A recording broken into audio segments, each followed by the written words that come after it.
உங்களுக்கு வழங்குபவர்கள் Bases Pay, secure digital payments with multiple features and great success rate. OH Bhakti YouTube channel நேயர்களுக்கு அன்பார்ந்த வணக்கம். நான் உங்க ரேவதி ராஜேஷ் கண்ணா. இன்னைக்கு நம்ம பார்க்க போற நட்சத்திரம், நிறைய முன்னாடி வந்து உட்கார்ந்துட்டீங்க, எல்லாரும் ஆன் பண்ணி வச்சாச்சு. என்ன நட்சத்திரம்? பூர நட்சத்திரத்தை பார்க்க போறோம். பூர நட்சத்திரம் அப்படின்றது எந்த ராசிக்குள்ள இருக்கு? சிம்ம ராசிக்குள்ள நடு நட்சத்திரமா இருக்கக்கூடியது பூர நட்சத்திரங்க. பூர நட்சத்திரம்னா நம்மளுக்கு ஞாபகம் யாருது? ஆண்டாள் பிறந்த நட்சத்திரம் பூர நட்சத்திரம். சக்தி, மகா சக்தி சொல்லக்கூடிய பார்வதி பிறந்த நட்சத்திரம் பூர நட்சத்திரம்.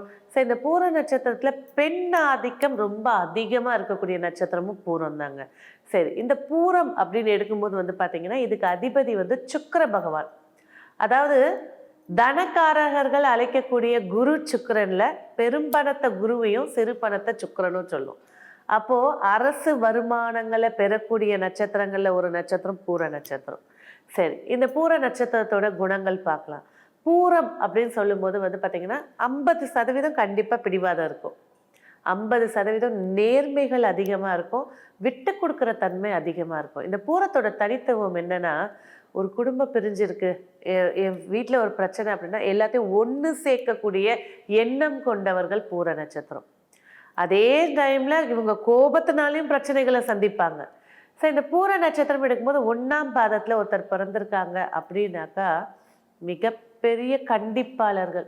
இவங்கெல்லாம் குடும்ப தலைவராக இருந்துட்டாங்கன்னு வச்சுக்கோங்களேன், இவங்க செய்கிற தப்பை யாருமே சுட்டி காட்டினா அவங்கள விலக்கியே வைக்கக்கூடியவங்க. ஆனால் ஸ்ட்ரெயிட் ஃபார்வர்டாக இருந்தாலும் கொஞ்சோண்டு கருணைத்தன்மையும் அதிகமாக இருக்கக்கூடிய நட்சத்திரம் பூர நட்சத்திரம். வருமானத்தை, அதாவது இவங்களோட எய்ம் சின்ன வயசுலேருந்து எப்படி இருக்கும் அப்படின்னு பார்த்தீங்கன்னா, ஒரு ஒரு இடத்துல செட்டில் ஆகி உட்கார்ந்துடணும். சிறு வயதில் கஷ்டங்களை சந்திக்கக்கூடியவங்க நிறைய பூர நட்சத்திரம். ஒரு 60% தந்தையை இழந்தவங்க, தந்தை பாசத்தை இழந்தவங்க இந்த பூரவங்க. ஏன்னா சிம்மத்துக்கு பாதகஸ்தானமே 9ஆம் இடம். ஒரு சில இடத்துல தந்தையை இழந்திருப்பாங்க, ஒரு சிலர் தந்தையை பார்த்துருக்க மாட்டாங்க, ஒரு சிலர் தந்தை பிரிஞ்சு இருப்பாங்க, அந்யோன்யம் இருக்காது, பாண்டிங் இருக்காது.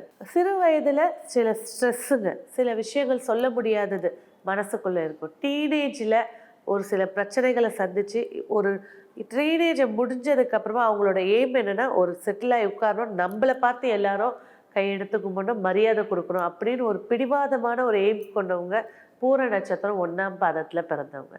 பூரம் 2ல் பிறந்தவங்க அப்படின்னு எடுத்துக்கிட்டிங்கன்னு வச்சுக்கோங்களேன், நாலேஜபிள் பர்சன். அதே நேரத்தில் நிறைய விஷயத்த ஏமாந்து போகிறவங்க பூரம் 2. ஏன்னா நவாம்சத்தில் இந்த சுக்கிர பகவானே நீச்சமடைகிற ராசி. ஸோ இவங்களுக்கு வந்து பேச தெரியாது, எந்த இடத்துல எப்படி நடந்துக்கணும்னு தெரியாது. இந்த பூரம் 2க்கெல்லாம் வந்து பார்த்திங்கன்னா ஒரு அம்மாவோ இல்லை ஒரு அப்பாவோ கைடன்ஸ்க்கு கரெக்டாக ஒரு ஆள், இல்லை லைஃப் பார்ட்னர் ஹஸ்பண்டோ இல்லை ஒய்ஃபோ நல்ல ஒரு கைடன்ஸாக ஒரு ஆள் நின்றுட்டாங்கன்னா சூப்பராக வந்துடுவாங்க. இவங்களுக்கு கைடன்ஸ்க்கு ஆள் இல்லைன்னா இவங்க நடத்தையே மாறி போகக்கூடிய சூழலும் ஏற்படி போகும். அப்போ பூரம் 2ல் பிறந்தவங்க கண்டிப்பாக உங்களோட குலதெய்வத்தை வழிபாடு பண்ணுங்க. உங்கள் வீட்டில் ஒரு குழந்தை பூரம் 2ல் இருக்கா, அதுக்கு கைடன்ஸ் கொடுத்துக்கிட்டே இருங்க. யாராவது ஒருத்தர் கண்ட்ரோலில் இருக்கிற வரைக்கும் இவங்க ஏமாற மாட்டாங்க இல்லையா? லைஃப்பில் கண்டிப்பாக ஒரு பண மோசடியோ இல்லை நண்பர்களாலோ இல்லைனாக்கா நெருங்கிய ஒரு உறவுனாலேயோ ஒரு பணத்தை ஏமாறுவாங்க. பூரம் 3ஆம் பாதம். பூரம் 3ஆம் பாதம் வந்து ஸ்டெடியான பர்சன், லைஃப்பை பட்ஜெட் போட்டு இப்போ பிளான் பண்ணி வாழக்கூடியவங்க பூரம் 3ஆம் பாதம். நினைச்சதை நினைச்சபடி செஞ்சு காட்டக்கூடியவங்க. அதே போல் அதிக பிடிவாதங்கள் இருந்தாலும் உழைக்கக்கூடியவர்கள் பூரம் 3. எல்லாருமே சொல்லுவாங்க சிம்மராசியா தலை வணங்காது, கௌரவம் பார்க்கும், நிறைய அதிகாரம் பண்ணணும். இவங்க உழைச்சி முன்னுக்கு வந்து அதிகாரத்தை காட்டக்கூடியவங்க பூரம் 3ஆம் பாதம். அதாவது எந்த சப்போர்ட்டும் இல்லாமல் இவங்களே முன்னுக்கு வரக்கூடியவங்க பூரம் 4ஆம் பாதம். பூரம் 4ஆம் பாதம் சொல்லும் போதே வந்து பார்த்தீங்கன்னா அவங்களுடைய வம்சாவளியில் ஒரு பெண்ணை வந்து தெய்வமாக கும்பிட்டுட்டு வருவாங்க. ஒரு சிலருக்கு குலதெய்வமே பெண் தெய்வமாக இருக்கும். ஸோ பூரம் 4ன்னு எடுத்துக்கும் போது பார்த்தீங்கன்னா இவங்க வந்து எமோஷன்ஸை உள்ளுக்குள்ளேயே வச்சு அதனாலேயே உடம்பு கெடுதலை சந்திக்கக்கூடியவங்க. எந்த ஒரு விஷயத்தையும் போல்டாக பேசிட்டாங்க அப்படின்னாலே பூரம் 4 வந்து ஆரோக்கியமாக இருக்கும். இந்த பார்த்தீங்கன்னா நம்ம சொல்லும் போதே வந்து பாருங்கள், பூர நட்சத்திரம் ஒரு நட்சத்திரம் தான், ஆனால் 4 பாதத்துக்கு 4 குணங்கள் இருக்கும். ஸோ இந்த 4 குணங்களில் இந்த பூரம் 4ஆம் பாதம் எந்த ஒரு இடத்துலையும் விட்டு கொடுத்து கொஞ்சம் போல்ட்னஸாக பேசிட்டு வந்துட்டாங்க அப்படின்னாக்கா ஆரோக்கிய குறைபாடை சந்திக்காது.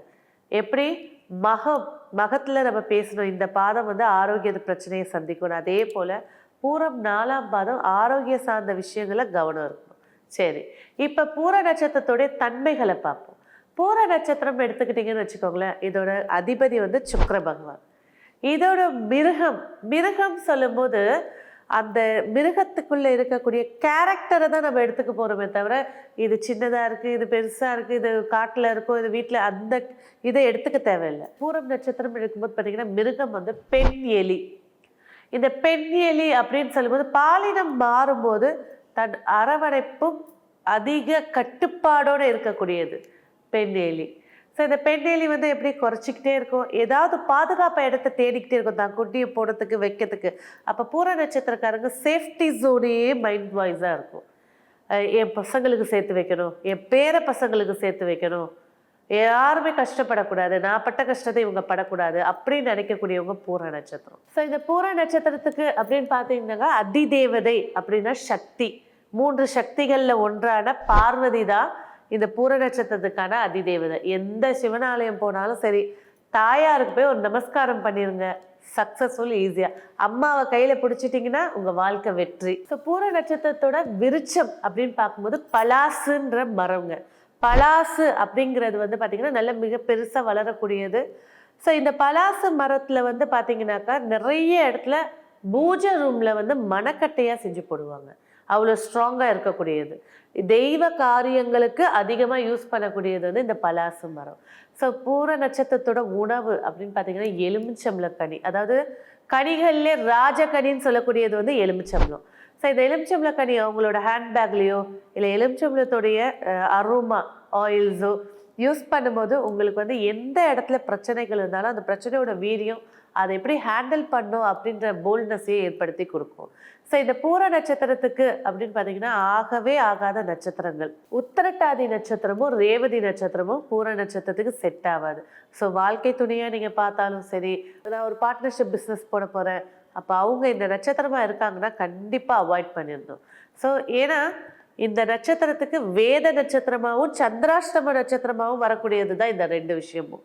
ஸோ இவங்க வாழ்நாளில் வெற்றியை ஏற்படுத்தி கொடுக்க இவங்க வணங்க வேண்டிய தெய்வம், முக்கியமாக சொல்லணும்னா இவங்களோட கர்ம வினையை கழிக்கிறதுக்கு வணங்க வேண்டிய தெய்வம் அப்படின்னு பார்த்தீங்கன்னாக்கா பித்ருக்கள். நம்மளோட மூதாதையரை ஒழுங்காக வழிபாடு செஞ்சுட்டு வந்தாலே, எப்படி அமாவாசைக்கு அவங்களுக்கான ஒரு விளக்கேற்றி ஒரு படையல் போடுறதா இருக்கட்டும், அவங்களுடைய தவச தேதியை கரெக்டாக ஞாபகம் வச்சு, திதியை ஞாபகம் வச்சு தவசம் கொடுத்தாலே, இப்போ ரெகுலர் இவங்களோட ஒர்க்ஸை கரெக்டாக பண்ணாலே இந்த இந்த பித்ருக்களுடைய ஆசீர்வாதம் இவங்களுக்கு நிறைஞ்சி இருக்கும். ஸோ பூர நட்சத்திரத்துக்கான வண்ணம் அப்படின்னு பார்த்தீங்கன்னாக்கா ஊதா நிற வண்ணம். அதுலேயும் வந்து லைட் கலர்ஸ் எல்லாம் பூர நட்சத்திரத்துக்கு சூப்பராக செட் ஆகக்கூடியதுங்க. அதுலேயும் ஊதா வண்ணம் சொல்லக்கூடிய பர்பிள் வந்து மிகப்பெரிய சக்ஸஸ் ஏற்படுத்தி கொடுக்கும். இந்த பூர நட்சத்திரத்துக்கான மலர்கள் வெண்தாமரை. அந்த சிவப்பு வண்ணமும் இல்லாமல் பிங்க் கலரும் இல்லாமல் ஒரு மாதிரி அஜந்தா கலரில் இருக்குங்க. அந்த தாமரை பூவை சிவனுக்கோ இல்லை தாயாருக்கோ இல்லை நீங்கள் எந்த கோவிலுக்கு உங்கள் இஷ்ட தெய்வம் சாய்பாபாவா முருகரா அங்கே போகும்போது இந்த மலர்கள் வைக்கும்போது ஆத்மார்த்தமான வைப்ரேஷனும் பாசிட்டிவ் எனர்ஜியை ஏற்படுத்தி கொடுக்கும். சரி, இப்போ இந்த பூர நட்சத்திரக்காரங்களுடைய தன்மைகள் பார்த்தோம். இவங்க வணங்க வேண்டிய கோவில்கள், நாகப்பட்டினத்தில் இருக்கக்கூடிய சௌந்தரராஜன் ஆலயத்துக்கு போறது சிறப்பை ஏற்படுத்தி கொடுக்கும். திருக்கஞ்சனூர் அப்படின்னு சொல்லக்கூடிய அக்னீஸ்வரரை வழிபாடு செய்யறதோ, அதே போல அக்னீஸ்வரர் எங்கெல்லாம் இருக்காங்களோ அந்த வழிபாடுகளும் வெற்றியை ஏற்படுத்தி கொடுக்கும். சென்னையில புருஷவாக்கத்துல வந்து கங்காதீஸ்வரர் ஆலயம், அந்த ஆலயத்துக்கு போறதும் சக்சஸ் ஏற்படுத்தி கொடுக்கும். அதே போல திருநங்கூர்ன்ற ஊர்ல இருக்கக்கூடிய புருஷோத்தமன் ஆலயத்துக்கு செல்றது சிறப்பை ஏற்படுத்தி தரும். ஸோ பூர நட்சத்திரக்காரர்கள் இந்த 4 ஆலயங்களுக்கு செல்றது வருடத்துல ஒரு முறையோ இல்லை 2 வருஷத்துக்கு ஒரு முறையோ, வருஷத்துக்கு ஒரு முறை என்ன செய்யணும், குலதெய்வ கோயிலுக்கு போயிடணும், எல்ல தெய்வத்துக்கு போயிடணும். பரதெய்வம்னா என்ன, அம்மா வழியில இருக்கக்கூடிய குலதெய்வம். அங்காளி வகைகள் சொல்லுவாங்க. பங்காளினா அப்பா வகை, அங்காளினா அம்மா வகை. ஸோ அந்த குலதெய்வத்துக்கு போயிடணும். அப்புறம் இஷ்ட தெய்வத்தை வணங்கணும், சந்திரனுடைய தெய்வத்தை வணங்கணும். சந்திரன்னா யாரு, நீங்க எந்த நட்சத்திரத்துல இப்போ பூர நட்சத்திரம் அப்படின்னா உங்க ஜாதகத்துல சந்திரன் வந்து பூர நட்சத்திரத்துல நிற்பார். ஸோ சந்திரனோட தெய்வத்தை நீங்க வணங்கும் போதுதான் உங்களுக்கு வளமும் செல்வமும் வெற்றியும் ஏற்படுத்தி கொடுக்கும். நன்றி. இந்த வீடியோ உங்களுக்கு பிடிச்சிருந்தா லைக் பண்ணுங்க, ஷேர் பண்ணுங்க, கமெண்ட் பண்ணுங்க.